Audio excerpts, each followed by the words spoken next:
The first half of this lecture reviewed the theoretical and political struggles that culminated in the Bolsheviks' conquest of power in October 1917. The revolution was not simply a national event, but the first realization of Trotsky's theory of permanent revolution, a strategy rooted in the perspective of world revolution, which found organizational and political expression in the founding of the Communist International in 1919. The years following the initial revolutionary wave, particularly between 1921 and 1924, marked a decisive turning point. After 7 years of war and civil war, Russia was economically devastated and socially exhausted. The failure of the working class to seize power in Europe left the Soviet Union isolated. In response to the dire economic conditions, the Soviet government introduced the New Economic Policy, NEP, in March of 1921, a temporary and necessary retreat that reintroduced certain market mechanisms. However, the NEP also had social and political consequences. Combined with the temporary stabilization of capitalism in Western Europe, it contributed to a growing conservative mood within the Communist Party and the state apparatus, along with the resurgence of national chauvinist tendencies. The next stage would be defined by an intransigent political struggle against these tendencies, beginning with Lenin's last struggle and culminating in the formation of the left opposition and the fight against the anti-Marxist theory of socialism in one country.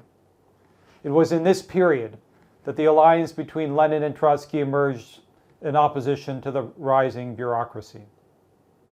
Lenin's last struggle would center on a number of issues, which, while they were interrelated in both content and time, I will review in their separate components. First, the monopoly of foreign trade, which involved the relationship between the Soviet Union and world capitalism, and with it, to the fundamental premises of the October Revolution itself. As Lenin reaffirmed in late February 1922, the perspective guiding the revolution was that of world socialist revolution. He wrote, "We have not finished building even the foundations of socialist economy, and the hostile powers of moribund capitalism can still deprive us of that. We must clearly appreciate this and frankly admit it, for there is nothing more dangerous than illusions. We have always urged and reiterated the elementary truth of Marxism, that the joint efforts of the workers of several advanced countries are needed for the victory of socialism." End quote. The NEP, which had been introduced 1 year earlier, was understood by the Soviet government to be a temporary retreat, necessitated by Russia's economic devastation and the failure of the immediate post-war revolutionary wave in Europe. Quote, "If the European proletariat had conquered power in 1919, it could have taken our backward country in tow," Trotsky remarked later, allowing for a direct transition from so-called war communism toward a genuine socialist economy. The NEP could only be sustained without undermining the foundation of the workers' state if strict controls, particularly on foreign trade, were placed on the ability of imperialism to buy up the Soviet economy.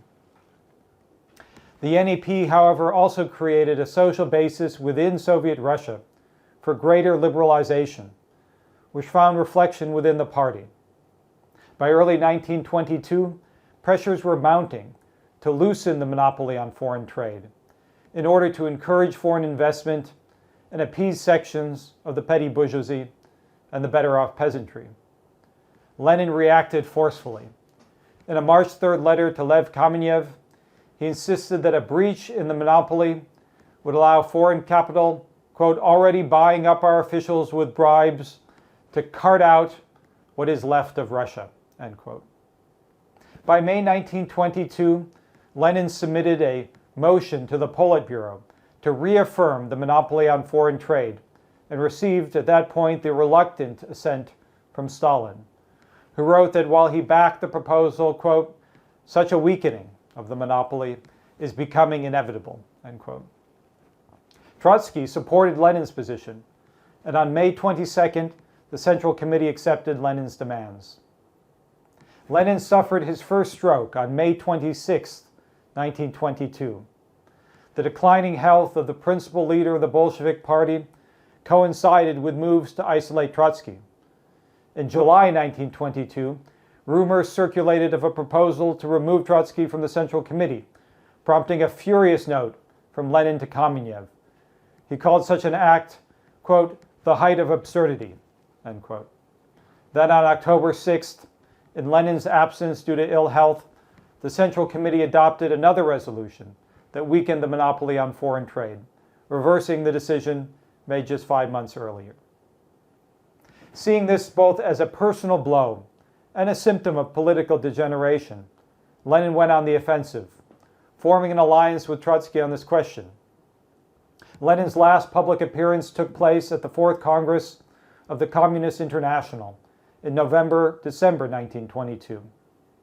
At that Congress, Trotsky delivered a comprehensive report on the situation confronting the Soviet government, which stressed the global context of the revolution and developed themes that Lenin had written about at the beginning of the year. He wrote, quote, "We are still living in a capitalist encirclement. The monopoly of foreign trade is of principled importance to us. It is one of our safeguards against capitalism, which would not at all be averse, under certain conditions, to buy up our incipient socialism after failing to snuff it out by military measures," end quote. In a series of letters written in mid-December 1922, Lenin pressed forward on the foreign trade issue and sought to formalize an alliance with Trotsky to reverse the decision in October. In a letter to Stalin, he denounced Nikolai Bukharin's moves against the monopoly. Quote, "In practice, Bukharin is acting as an advocate of the profiteer, of the petty bourgeois, and of the upper stratum of the peasantry, in opposition to the industrial proletariat, which will be totally unable to build up its own industry and make Russia an industrial country unless it has the protection not of tariffs, but of the monopoly of foreign trade." Continued, from the viewpoint of the proletariat and of its industry, the present fight rages around fundamental principles, end quote. That same day, Lenin wrote to Trotsky, asking him to publicly defend, quote, "our common standpoint," and to represent their position at the upcoming plenum. In a follow-up letter to Trotsky on December 15th, he affirmed, quote, "I consider we have quite reached an agreement. I ask you to declare our solidarity at the plenum," end quote. The motion carried, but almost immediately, following a second stroke by Lenin, the Central Committee acted to prevent further communication with Lenin on political questions, citing concerns for his health. Stalin was placed in charge of enforcing this order. On December 21st, Lenin wrote to Trotsky, quote, "It looks as though it has been possible to take the position without a single shot, by a simple maneuver. I suggest we should not stop and should continue the offensive." The following day, Stalin lashed out at Krupskaya, Lenin's wife, for allowing Lenin to dictate the letter to Trotsky. Lenin would not learn of this incident until March 1923, when it would contribute to Lenin's call for Stalin to be removed as General Secretary, to which we will return.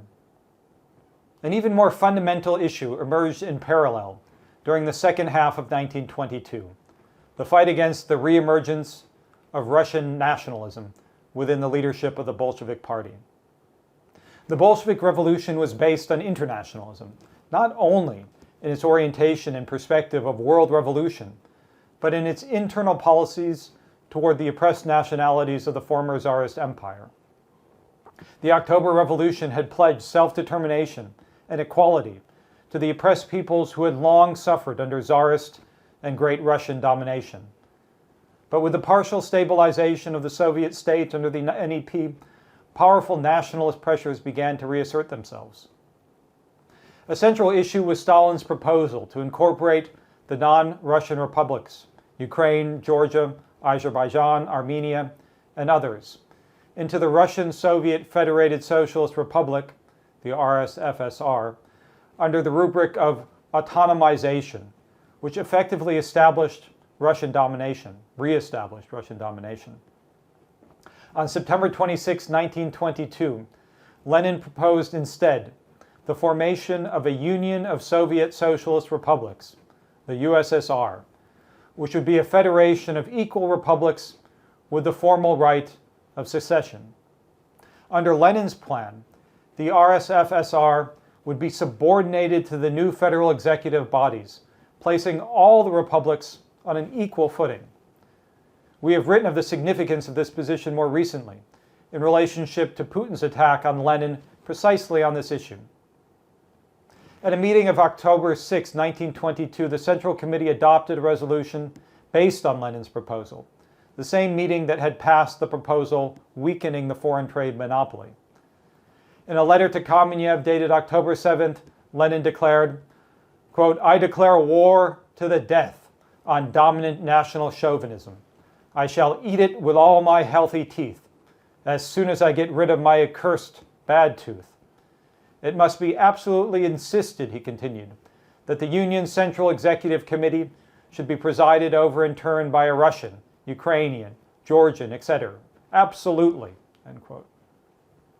Conflicts between the Russian Communist Party and the leadership of the Georgian Communist Party were central to the dispute over the national question. In late December, it came to light that Sergo Ordzhonikidze, acting as Stalin's envoy in Georgia, had physically assaulted a member of the Georgian Central Committee during a dispute, which Lenin denounced in the strongest terms. On December 30th, 31st, Lenin summed up the issues in the dictated notes on the question of nationalities and autonomization. In this document, Lenin delivered a searing critique of what he referred to as the entire truly Russian bureaucratic tendency growing within the state apparatus, due to the fact that the Soviet government existed for, quote, 5 years without the help of other countries, and because we have been busy most of the time with military engagements. He warned, quote, "It is quite natural that in such circumstances, freedom to secede from the Union will be a mere scrap of paper, unable to defend the non-Russians from the onslaught of that really Russian man, the great Russian chauvinist, in substance a rascal and a tyrant, such as the typical Russian bureaucrat is. There is no doubt that the infinitesimal percentage of Soviet and Sovietized workers will drown in that tide of chauvinistic great Russian riffraff like a fly in milk," end quote. Lenin explicitly identified Stalin's infatuation with pure administration and his spite as a driving force behind the centralization efforts. The imposition of Russian dominance under the cover of Soviet unity would be a betrayal of the proletarian internationalism upon which the October Revolution had been founded. Lenin wrote, quote, "The fundamental interest of proletarian class struggle requires that we never adopt a formal attitude to the national question, but always take into account the specific attitude of the proletariat of the oppressed, or small nation, towards the oppressor, or great nation." And in the most direct political accusation, Lenin declared, quote, "The political responsibility for all this truly great Russian nationalist campaign must, of course, be laid on Stalin and Felix Dzerzhinsky." The social processes driving these disputes lay in the growth of the Soviet bureaucracy.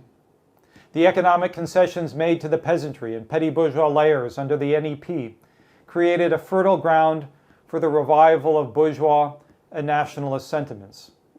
As Comrade North has explained, quote, "The revival of nationalist sentiments expressed not only the outlook of the peasantry, but also the sentiments of the personnel of the growing bureaucracy, which came more and more to see the revolution from the standpoint of the privileges which this revolution had created for those who occupied privileged positions in the new National Soviet state," end quote.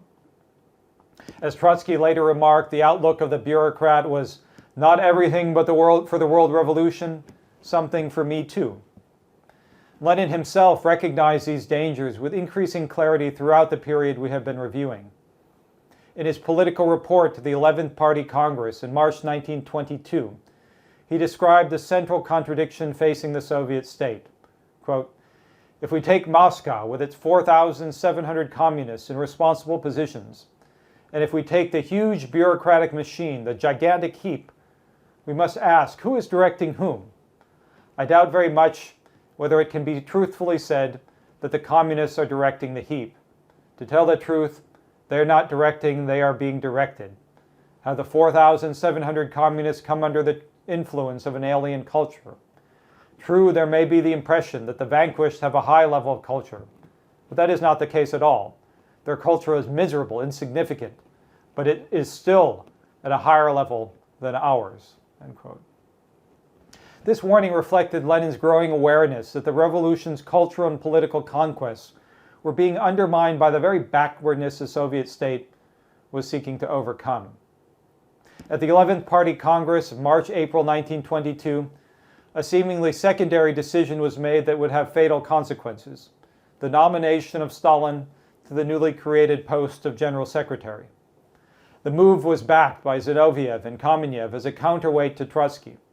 Lenin, who participated in the Congress only sporadically, voiced his concerns about Stalin's political character, making his famous remark, "This chef will prepare only spicy dishes." However, believing the post to be of minor significance at the time, he did not block the appointment.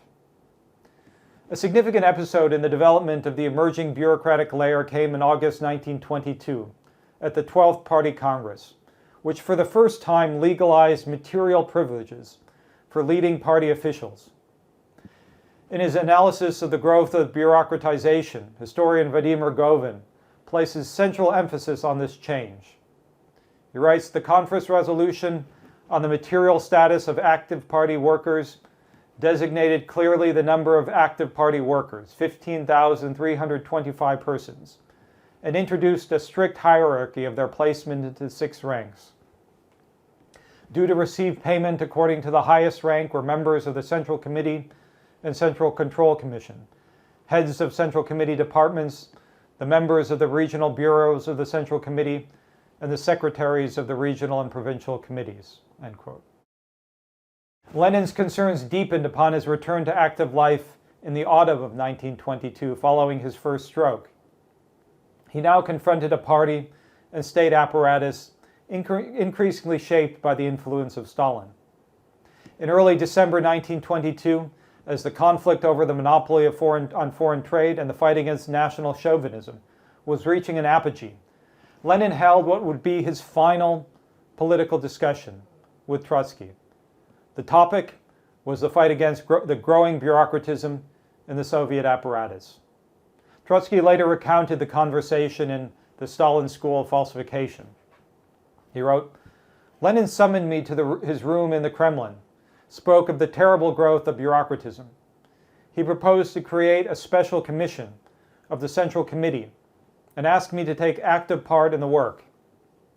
I answered, in the present struggle with bureaucratism, we must not forget that there is taking place a special selection of functionaries around certain ruling public party personalities and groups, that is, the Central Committee." Trotsky continued. Lenin reflected, and then he said, "That is, I propose a struggle with Soviet bureaucratism, and you, Trotsky, are proposing to include the bureaucratism of the organizational bureau of the party." "I suppose that's it," Trotsky replied. Then Vladimir Ilyich said, "Well, very well, then I propose a bloc." "I," Trotsky said, "it is a pleasure to form a bloc with a good man." The final months of Lenin's active political life, between December 1922 and March 1923, were marked by a profound and intensifying awareness of the crisis gripping the Communist Party and the Soviet state. Though increasingly debilitated by illness, including a second stroke on December 15th, Lenin continued to dictate letters and political notes, a series of documents collectively known as his testament. These writings represent Lenin's clearest warnings about the dangers posed by the bureaucratic degeneration of the party. On December 23-25, 1922, Lenin dictated a letter addressed to the upcoming 12th Party Congress. Reflecting on the class contradictions within the Soviet state, Lenin warned of the underlying instability of the revolution and the danger of a split in the Communist Party. Our party relies on two classes, and therefore its instability would be impossible and its downfall inevitable if there was no agreement between these two classes, Lenin wrote. No measure of any kind could prevent a split in such a case. Turning to an evaluation of the leadership of the Communist Party, Lenin wrote, "Comrade Stalin, having become Secretary General, has unlimited authority concentrated in his hands, and I am not sure whether he will always be capable of using that authority with sufficient caution." He continued, "Comrade Trotsky, on the other hand, is distinguished not only by outstanding ability. He is personally perhaps the most capable man on the present CC, but he has displayed excessive self-assurance and shown excessive preoccupation with the purely administrative side of the work." Involved in Lenin's discussions of the individual personalities within the leadership of the Bolshevik Party was an understanding of the social forces and pressures which, Lenin explained, can inadvertently lead to a split. As Comrade North has previously written, quote, "Why, one might ask, did Lenin attribute such vast significance to the relations between these two men? Lenin repeatedly inveighed against the vulgar tendency to reduce complex political problems to the level of individuals and their subjective intentions. He was certainly not changing his approach to political problems. Rather, it must be the case that Lenin recognized in the chronic tension between Trotsky and Stalin the expression of real social conflicts within the Bolshevik Party that were themselves a reflection of the social contradictions that threatened the Russian Revolution." On January 4, 1923, Lenin intervened more directly against Stalin, calling explicitly for his removal from the position of General Secretary. Quote, "Stalin is too rude, and this defect becomes intolerable in a Secretary General. That is why I suggest that the comrades think about a way of removing Stalin from that post and appointing another man in his stead. This circumstance may appear to be a negligible detail, but it is a decisive detail, which can assume decisive importance." On March 5, 1923, Lenin wrote again to Trotsky, urging him to take up their joint position on the national question. That same day, Lenin sent a letter to Stalin, threatening to break off all personal relations. Referring to the earlier call during which Stalin had denounced Krupskaya for allowing Lenin to dictate a letter to Trotsky, Lenin wrote, "You have been so rude as to summon my wife to the telephone and use bad language. I ask you, therefore, to think it over whether you are prepared to withdraw what you have said and to make your apologies, or whether you prefer that relations between us should be broken off." End quote. Lenin's intention was to bring all of these issues before the 12th Party Congress and launch an open struggle, in alliance with Trotsky, against the bureaucratic degeneration of the party. But that was not to be. 5 days later, on March 10, 1923, Lenin suffered his third stroke, which rendered him permanently incapacitated. He died 10 months later, on January 21, 1924. Lenin's testament was suppressed by the Stalinist faction, but the issues that had begun to emerge in his final year would be continued and developed by the left opposition.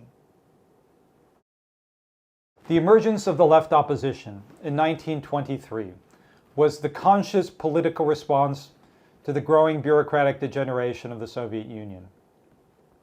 As we have stressed, this degeneration was rooted in the objective conditions confronted by the Soviet state in the aftermath of the October Revolution and the devastating Civil War. However, as Comrade North emphasized in responding to the fatalistic apologetics of Stalinist historian Erich Hobsbawm, objective conditions find expression in political struggle. Quote, "The divisions which opened up in the Russian Communist Party after 1921 testify to the fact that the objective conditions generated a wide range of responses. How leaders of the party responded to the problems and the tendencies that developed around those responses reflected not only their different evaluation of the objective conditions, but also their relation to different and even mutually hostile social forces." End quote. One pole of this developing conflict was represented by Trotsky and the left opposition, which articulated the interests of the industrial proletariat and the program of world socialist revolution. The other was the clique around Stalin, which increasingly expressed the outlook and material interests of the growing bureaucratic caste. Between Lenin's third stroke on March 10, 1923, and the autumn of that year, a critical political interregnum unfolded. Trotsky refrained for several months from launching an open political offensive, hoping that Lenin's health might improve and that the anticipated bloc could be revived. Throughout the summer of 1923, Stalin, operating increasingly as the dominant figure within an unprincipled ruling troika, alongside Zinoviev and Kamenev, made calculated moves to consolidate control over the party apparatus, including by sidelining Trotsky's allies, such as Rakovsky and Preobrazhensky. Meanwhile, the economic situation in the Soviet Union was deteriorating rapidly. The so-called scissors crisis, the growing disparity between industrial prices and agricultural prices, reached a critical point by the fall. Factory managers were unable to meet payrolls, while the peasantry was being squeezed by unfavorable exchange terms. A wave of strikes broke out in major industrial centers. The Politburo, dominated by the Troika, refused to even entertain a discussion on Trotsky's proposals for addressing the emergency, which were centered on the need for greater economic planning and the development of state industry. This, combined with the developments in Germany, where the situation was ripe for revolution, which could sharply shift the international situation, compelled Trotsky to conclude that an open struggle was necessary. On October 8, 1923, Trotsky submitted a letter to the Central Committee and the Central Control Commission of the RCP, the Russian Communist Party, a document of epochal significance, as Comrade North called it in an editorial published in the International Workers' Bulletin in October 1993, when the documents were translated into English for the first time. With this letter, the political foundations of the left opposition were laid. The letter was a declaration of war against the bureaucratic degeneration of the party. It began by identifying, quote, two reasons for the marked deterioration of the situation inside the party. A, the fundamentally improper and unhealthy regime within the party, and B, the dissatisfaction of the workers and peasants with the grave economic situation that has come about not only as a result of objective difficulties, but also because of obvious radical mistakes in economic policy, end quote. Trotsky exposed how the regime of secretarial selection, dominated by Stalin, had created a self-perpetuating hierarchy of appointed officials. These secretaries, unaccountable to the membership, were chosen not for their political clarity or revolutionary experience, but for their subordination to the ruling clique. Trotsky warned that internal abscesses were forming throughout the party, and that the repression of discussion would only drive opposition underground, risking the emergence of illegal groupings. He then turned to the economic situation. The NEP, as a temporary retreat, required careful and conscious economic planning to avoid strengthening capitalist elements. Instead, Trotsky pointed to the incoherence of economic policy. He warned that important decisions were being made, quote, hastily in the Politburo, without reference to the plan or scientific forecasting. The resulting scissors crisis was undermining the alliance between the proletariat and the peasantry. All of this, Trotsky concluded, pointed to an existential threat to the revolution. The party, he wrote, was entering, quote, what must be the most crucial epoch in its history, carrying the heavy burden of the mistakes made by our leading bodies, end quote. For many of the party's most experienced Marxist leaders, the letter provided a rallying point. On October 15th, just 1 week later, 46 prominent old Bolsheviks submitted a declaration to the Politburo, endorsing Trotsky's analysis and initiating the left opposition. The declaration warned that the economic crisis was enormously exacerbated by the internal party regime. Quote, we observe an ever-progressing, barely disguised division of the party into a secretarial hierarchy and into laymen, instead of that living, independent collective which is sensitive to the changes in living reality, we have a one-sided direction of activity. If the situation which has developed is not radically changed in the very near future, the economic crisis in Soviet Russia and the crisis of the fractional dictatorship within the party will strike heavy blows to the workers' dictatorship in Russia." End quote. At this point, the developing bureaucratic apparatus did not yet feel strong enough to simply suppress the devastating critique raised by Trotsky and the leading Bolsheviks who signed the Declaration of the 46. Trotsky commanded immense respect within the working class and the party membership. The leadership and the Stalin faction was compelled to make certain tactical concessions. On December 5, 1923, the Central Committee passed a resolution on party building, which at least on paper endorsed several of Trotsky's central criticisms, including on the bureaucratization of the internal party regime. Trotsky followed up the resolution with the new course, A Letter to Party Meetings, which was published in Pravda on December 8th, urging that the resolution's provisions be implemented in full. He wrote, quote, "The center of gravity, which was mistakenly placed in the apparatus by the old course, has now been transferred by the new course, proclaimed in the resolution of the Central Committee, to the active, initiative, and critical spirit of all the party members, as the organized vanguard of the proletariat." End quote. Stalin and the developing bureaucratic layer he represented responded by launching an attack on Trotsky, seeking to undermine the resolution that had been adopted by the Central Committee. On December 15th, Stalin published an article in Pravda dredging up old disputes from before the October Revolution to portray Trotsky as a long-standing opponent of Leninism. The campaign of historical falsification had begun. Trotsky responded with a series of articles directed to the membership of the party and published between December and January 1924. In these articles, collected in the pamphlet, The New Course, Trotsky articulated the political foundations of the left opposition and developed the arguments from the letter of October 8th. The titles reflect the basic issues Trotsky was addressing: the question of party generation, the social composition of the party, groups and factional formation, bureaucratism and the revolution, tradition and revolutionary policy, the underestimation of the peasantry, and planned economy.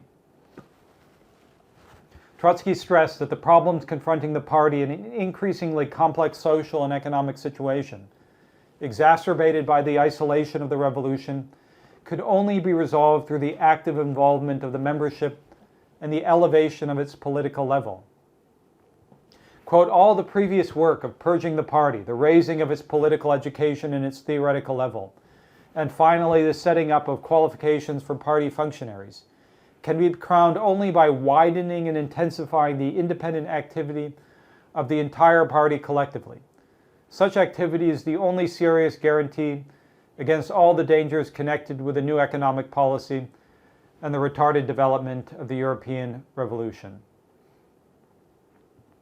Trotsky stressed that the relationship between the failure of the German Revolution, which we will address shortly, and the imperative for a shift in the character of the party within the Soviet Union.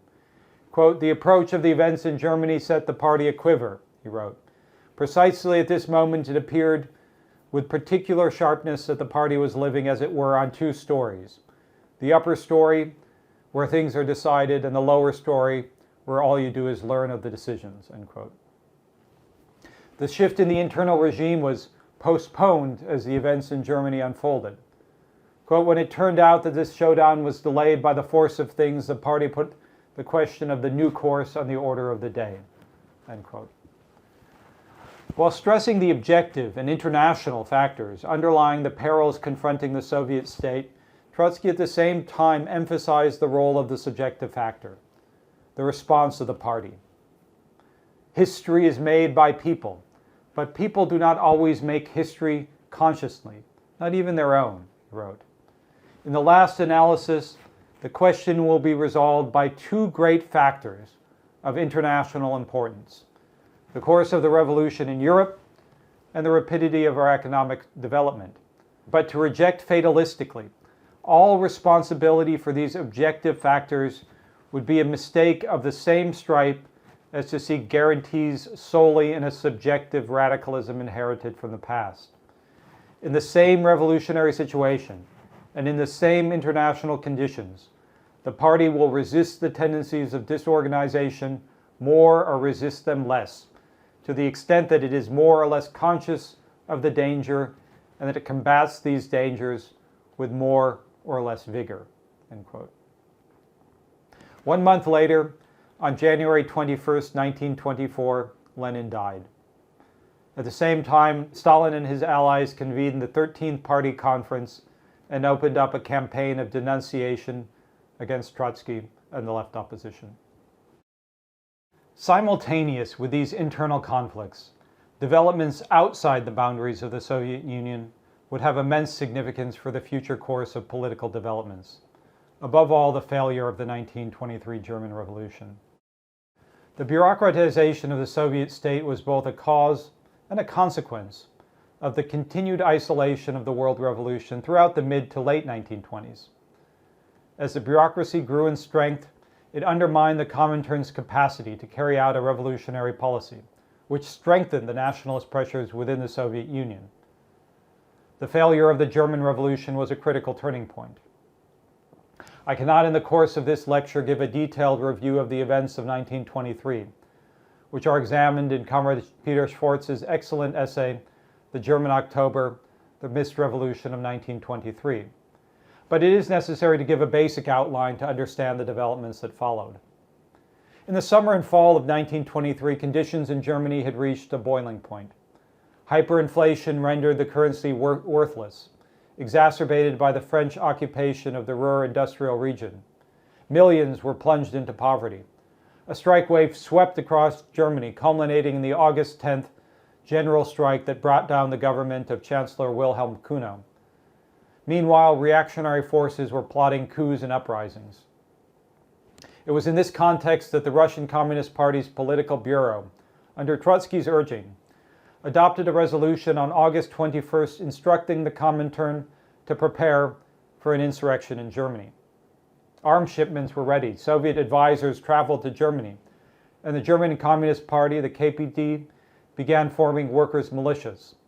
The KPD's influence was growing rapidly in the working class, while the Social Democrats were increasingly despised. It was an extremely favorable revolutionary situation. Stalin, expressing the conservative instincts of the developing Soviet bureaucracy, sought to pull back. In a letter to Zinoviev dated August 7, 1923, he warned, "In my opinion, the Germans must be restrained and not encouraged." Trotsky, by contrast, insisted that the revolution must be prepared for decisively and urgently. He encouraged the setting of a definitive date and warned that the opportunity would not last forever. By late September, Germany was in a state of emergency. On October 1st, a failed putsch by right-wing military forces underscored the instability of the Weimar regime. And yet, on October 21st, just as the KPD was preparing to lead the uprising, it suddenly canceled the insurrection, just 2 weeks after Trotsky's letter of October 8th, which we just reviewed. The decision, driven by hesitation among the German and Russian leaderships, resulted in a political disaster. The decision did not reach Hamburg, where there was an abortive and isolated uprising that was defeated in 3 days. The failure in Germany maintained the isolation of the Soviet Union and dealt a demoralizing blow to the international working class. Its consequences would reverberate throughout the 20th century, as it strengthened the forces of reaction that led, a decade later, and with the assistance of the criminal policy of the Comintern and social democracy, to the coming of power, the power of Hitler, in 1933. In the fall of 1924, Trotsky wrote a preface to the third volume of his collected speeches and articles from 1917. Published under the title The Lessons of October, this work became a foundational document of the left opposition.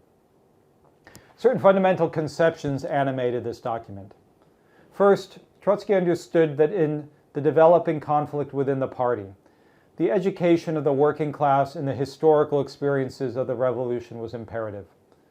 Trotsky also understood that the conflict with the emerging bureaucracy would be fought not only over program and policy, but over the interpretation of history itself. He wrote, quote, "It is indispensable for the entire party, and especially its younger generations, to study and assimilate step by step the experience of October, the October Revolution of 1917, which provided the supreme, incontestable, and irrevocable test of the past and opened up wide gates to the future," end quote. He began the essay by referring to the party's neglect of its own revolutionary experience. Having achieved the revolution, he observed, we seem to have concluded that we should never have to repeat it, as if we thought that no immediate and direct benefit could be derived from the study of October. Second, Trotsky approached the historical clarification of October not only from the standpoint of internal considerations, but as a pressing question for the international proletariat. He rejected the conception that the October Revolution was a self-contained national event, insisting instead that it was a world historical experience. Quote, "We are part of the international," he wrote, "and the workers in all other countries are still faced with the solution of the problem of their own October." In addition to the experience in Germany, the Bulgarian Communist Party, Trotsky noted, had let slip a favorable moment for revolutionary action in June 1923, and then launched an unprepared and adventurous insurrection in September. In Germany, where, as we have seen, the objective conditions were more favorable than in Russia in 1917, the lack of a far-sighted and resolute leadership led to a missed revolutionary opportunity of world historical significance.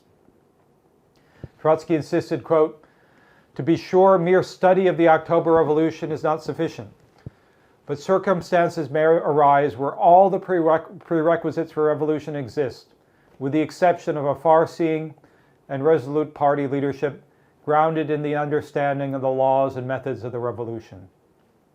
This was exactly the situation last year in Germany. Third, the core conclusion Trotsky drew from the experience of October was the decisive role of the Revolutionary Party. Quote, "The fundamental instrument of the proletariat revolution is the party," he wrote. "On the basis of our experience, we can posit an almost unalterable law that a party crisis is inevitable in the transition from preparatory revolutionary activity to the immediate struggle for power. Every serious tactical turn," Trotsky argued, "produces friction and crisis. Quote, if the turn is too abrupt or too sudden, and if in the preceding period too many elements of inertia and conservatism have accumulated in the leading organs of the party, then the party will prove itself unable to fulfill its leadership. The party is ravaged by a crisis, and the movement passes the party by and heads toward defeat. A revolutionary party," he wrote, "is always subject to the pressure of other political forces. During a crisis or sharp turn, the ability of the party to resist these pressures is weakened. Quote, from this, the possibility always arises that the internal groupings in the party may develop far beyond the original controversial points of departure and serve as support for various class tendencies. The party that does not keep step with the historical task of its own class becomes or runs the risk of becoming the indirect tool of other classes." This insight provided not only a diagnosis of the party's crisis in 1917, but a warning about the crisis it faced in 1924. Trotsky made clear that at the moment of insurrection, what had been latent confusion arose to the first surface. Quote, "Whatever remains in the party that is irresolute, skeptical, conciliationist, capitulatory, in short, Menshevik, all this arises to the surface in opposition to the insurrection, seeks theoretical formulas to justify its opposition, and finds them ready-made in the arsenal of the opportunist opponents of yesterday. We shall have occasion to observe this phenomenon more than once in the future." End quote. Fourth, Trotsky's essay was not written in the spirit of factional intrigue. He explicitly rejected the use of the conflicts of 1917 for petty recriminations. "Nothing could be more paltry," he wrote, "than an attempt to turn to them now, after a lapse of several years, into weapons of attack against those who were at that time mistaken. But he continued, it would be inadmissible to remain silent on account of trifling personal considerations, end quote. Trotsky's aim in reviewing the lessons of October was to raise the political level of the entire party and especially of its younger layers. It was only on the basis of clarity, above all historical clarity, that the party could overcome the mounting internal dangers and fulfill its role in leading the international revolution. The main portion of the document was a review of the internal conflicts of the Bolshevik Party in 1917, conflicts that had been largely unknown by the broader party membership and were examined in Christoph's lecture. He detailed the initial reversion of Stalin and Kamenev to defensist and conciliationist positions after the February Revolution, the sharp resistance by many leading Bolsheviks to Lenin's April theses, and the opposition of Zinoviev and Kamenev to the very insurrection that brought the working class to power. It was precisely this review that made the lessons of October so threatening to the Stalinist apparatus. It reacted with a sustained campaign to isolate and discredit Trotsky.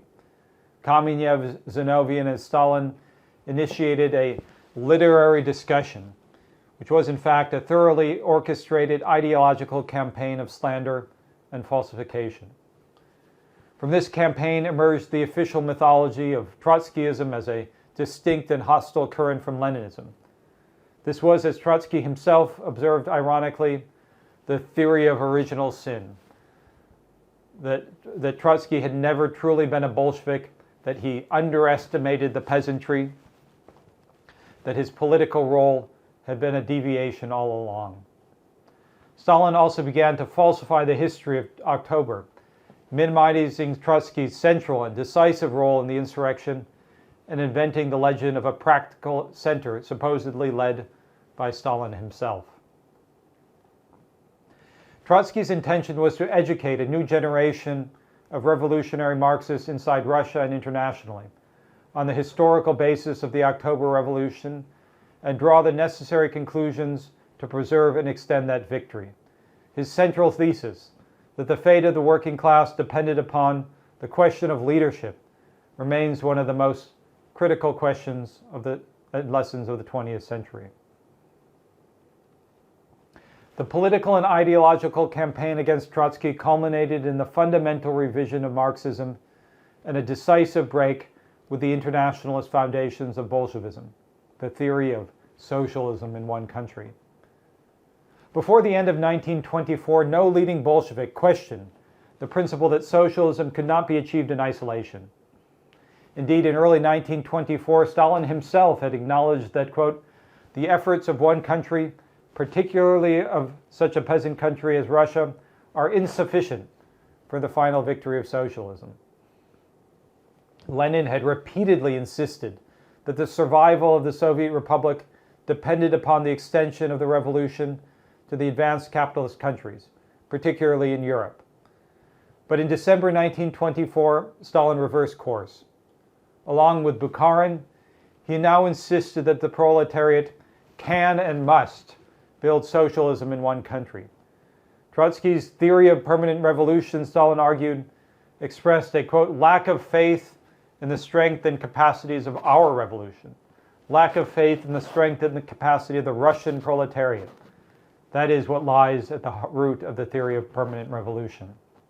Stalin proclaimed that the theory of permanent revolution was a variety of Menshevism, since the Mensheviks argued against the seizure of power by the working class in Russia on the grounds that it was economically backward. This was the height of sophistry. As Christoph reviewed in his first lecture, Trotsky's theory of permanent revolution argued against the Menshevik conception that the working class in Russia had to take power leading the peasant masses and establish a workers' state. This was both possible and necessary precisely because of the global character of the revolution, of which the Russian Revolution was a component. Stalin turned this into a lack of faith in the Russian proletariat. What he really meant was that Trotsky's theory of permanent revolution was based on an international perspective, on an understanding of the Russian Revolution as part of the world revolution. This was the essence of the conflict between Trotskyism and Stalinism, the theory of permanent revolution versus socialism in one country. Comrade North, in reply to the historian Thomas Twiss, emphasized this point, while Twiss, and also one might add the state capitalists, argued that the essence of Trotsky's critique of Stalinism lay in the opposition to bureaucratism. This was wrong. The problem of the Soviet bureaucracy was, for Trotsky, entirely secondary to the question of revolutionary internationalism, Comrade North explained. In fact, the actual nature of the Stalinist bureaucracy could only be understood within the context of the relationship of the Soviet Union to the international class struggle and the fate of world socialism.